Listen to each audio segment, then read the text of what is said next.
boss, I've got an idea. You know how you've been wanting unique, clever, clear vision? I've got it for you.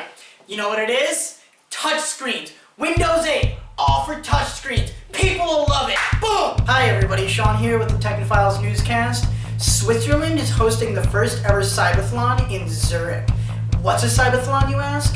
Well, a Cybathlon is a really hard word to say. It's also a noun and the first ever Bionic Olympics. While not actually supported by the Olympics, perhaps someday, the games focus on people who are augmented with technology such as prosthetic limbs and wheelchairs.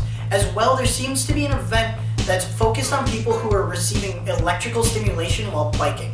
There will be 6 different events, or disciplines as they call them, including arms prosthetic race, Wow, that's a lot of really big words. Can we just get those up on the screen there?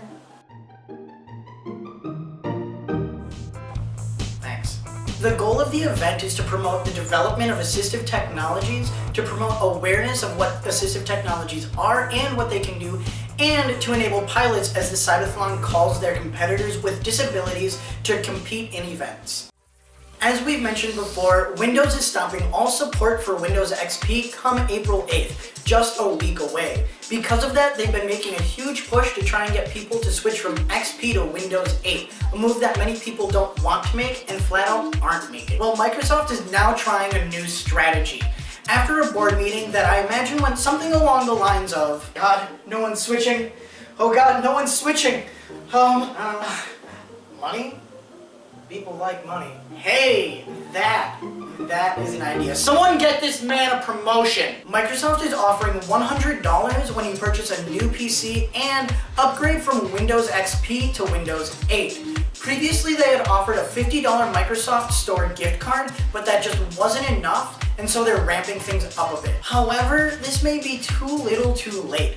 Companies are currently looking into solutions other than Windows to replace the soon unsupported OS, and some ATM operators are even looking to replace XP with Linux.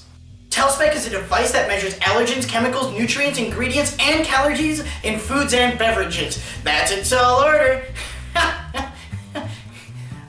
I'm sorry, I'm gonna show myself out. But in all reality, TellSpec actually does do all of those things. It started out as an Indiegogo campaign trying to raise $100,000 and ended their campaign raising over $300,000. The device sends out a beam of light which then reflects off of the food and is measured by a sensor on the device. Once it uses that, it gives you all of the information that you could possibly want about that food. However, this isn't some major breakthrough in spectrum reading technology. The spectrum acts as a sort of barcode that, when scanned, pulls information from TellSpec's reference database. As someone who started endurance training, I would love to have a device like this for when I go out to eat at restaurants. As well, doctors are interested in getting these devices to patients who have rare allergies and need to be very careful about what they consume. After GDC, it was announced that Facebook is buying Oculus VR, the makers of the Oculus Rift, and ain't nobody happy about it. Besides massive backlash from the original backers of the Kickstarter campaign, who all feel betrayed, owners of Facebook stock felt that this was the wrong move to make, and Facebook's stock fell 7% overnight. As well, even developers are miffed about this. Notch, the creator of Minecraft, has canceled his plans to create a Minecraft for the Oculus Rift. Facebook bought Oculus for $2 billion, yes, that is billion with a B, using $400 million cash and $1.6 billion worth of Facebook stock. Apparently, Zuckerberg and some of his team went down to the Oculus office personally to figure out how they could work together to bring their vision to millions. As well, Facebook envisions the device as more than just a gaming console, but also as a media and communications device. We'll be discussing this on the podcast later this week in more depth with special guest Nathan Thorin of Galactivision. But I have one burning question that just can't wait until then. Excuse me, Project Morpheus, how much is that gonna cost me? 'Cause kinda interested now. NASA has been working on the new Z-2 Spacesuit for about a year now, and they've now come up with 3 different designs: biomimicry, technology, and trends in society. Biomimicry is inspired by the environment and mirrors bioluminescent qualities of fish and other organisms. Trends in society is inspired by sportswear and wearables, and technology, I hope I don't have to tell you what that one's inspired by. While there are 3 different designs, only one of them is actually going to make it up into space. And who gets to decide which one that is? Well, we do.